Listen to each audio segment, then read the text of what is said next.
It's holiday today and we're off to somewhere special. McDonald's.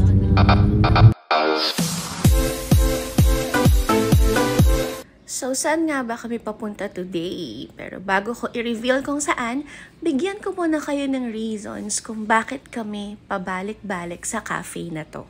Sa totoo lang, napakalayo ng cafe na to sa bahay namin kasi nasa Las Piñas pa siya. Pero bakit namin siya dinadayo ng paulit-ulit? Unang-una, sobrang sarap ng shawarma dito. Promise, dito talaga yung authentic Turkish shawarma.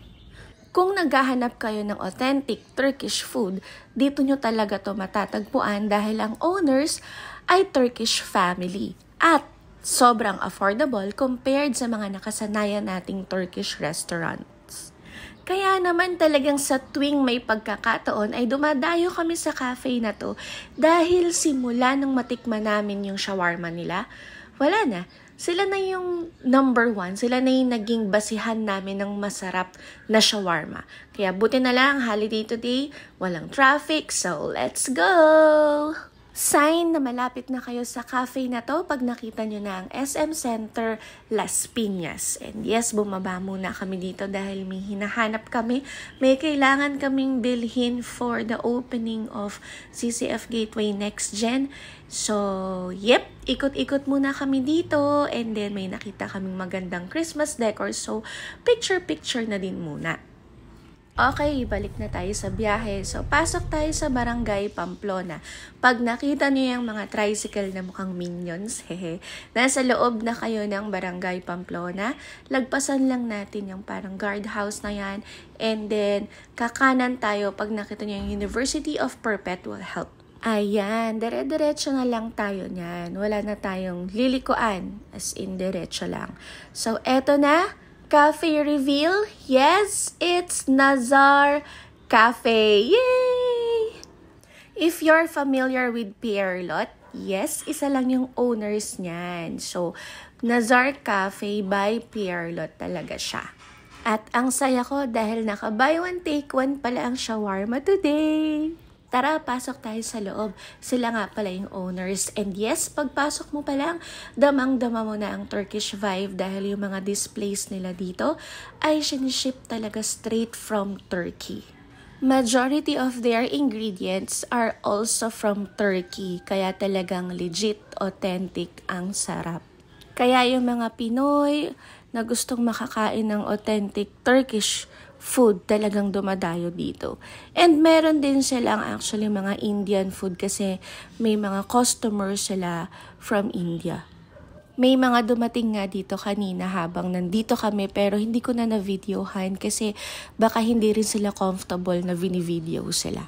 Quick glance sa menu. Ayan, sobrang affordable, 'di ba? Compared sa mga nakasanayan nating Turkish restaurants. Ang all-time favorite nating baklava ay readily available. And yes, meron din silang Turkish delights na galing pa talaga sa Turkey. Kaya naman wag na nating patagalin. Eto na nga yung mga titikman natin ngayong araw. And of course, hindi pwedeng mawala ang aming favorite shawarma. As mentioned earlier, nagsuserve din sila ng Indian food. Kaya syempre, itatry din natin ang kanilang samosa. And of course, meron din silang panipuri. Eto guys, not to exaggerate ha, pero sobrang sarap nitong panipuri nila. Siguro dahil din dun sa sauce na sila din mismo ang nagtimpla. Ang sarap, promise. Hay, natatakam ako habang ini-edit ko tong video.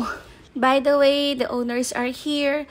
Very hands-on din sila and very maasikaso. Pag nag-dine-in kayo dito, mamimit nyo sila. Mr. Pierlot himself.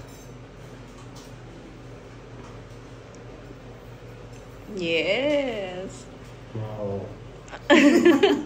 Best shawarma in town. Best. Of course.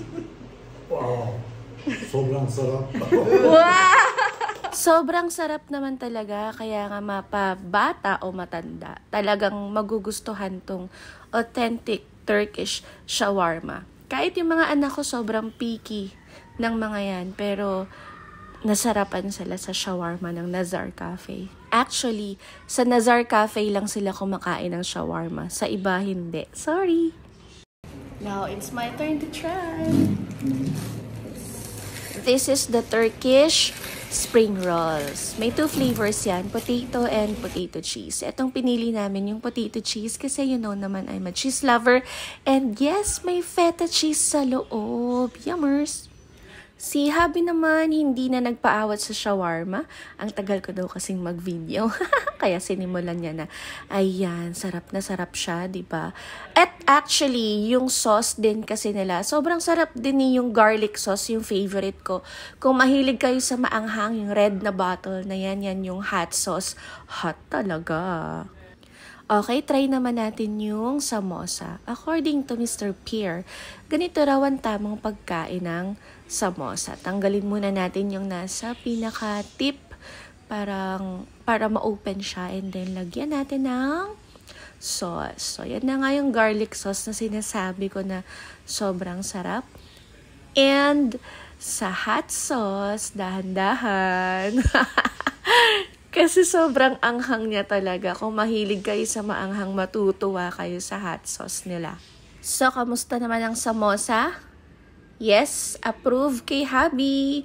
Para siyang empanada na version ng mga Pinoy. Pero, sobrang flaky nung cover. And sobrang flavorful naman nung filling. At hindi rin tinipid sa filling ha. Punong-puno talaga. O, tignan nyo naman. Okay, what's next? This is what we call the Turkish pizza. Turkish pizza. Kakaibang pizza, super thin crust. Actually, yung pita na ginagamit nila, sila din lahat ang gumagawa niyan. And lahat ng ingredients nga ay galing din talaga sa Turkey, kaya legit yung lasa. Okay, kamustahin naman natin ang food trip ng mga bata. Shawarma on rice naman ang kinakain nila ngayon. Masarap din to guys. Actually, basmati rice yung gamit nila. Meron din french fries. Desserts naman tayo. This is Turkish kunefe. Ito yung second favorite ko sa Nazar Cafe. Pwedeng cheese flavor or cheese and walnut mix. Meron siyang Turkish ice cream sa ibabaw and sobrang stretchy ng cheese.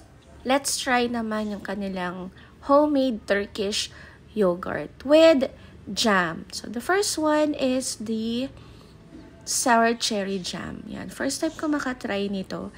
And actually, hindi naman siya sour. Sweet siya na konting sour because of the yogurt. Yeah, pero ang pinaka-favorite ko dito is yung fig jam, yung kasama. First time ko makakain ng fig jam.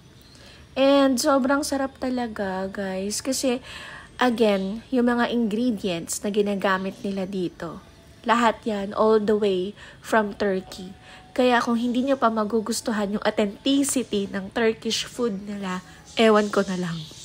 Yung jam na kasama nitong yogurt, may fruit bits. Kaya perfect talaga yung balance ng sweetness and yung pagka-sour ng yogurt. Para dun sa mga hindi masyadong mahilig sa matatamis, meron naman silang plain lang na yogurt. Meron pa pala kaming isa pang favorite sa Nazar Cafe, yung Alinazik Chicken Kebab yan. Favorite din yan ng mama ko. Hindi lang kami naka-order na today kasi sobrang busog ko na. Pero kung may pagsisisihan man ako, yun ay dahil bakit late ko na in-order yung panipuri. Grabe! Sobrang sarap pala nito. At ang style pala ng pagkain niyang isang subo lang dapat. Flavor explode in your mouth. One bite only.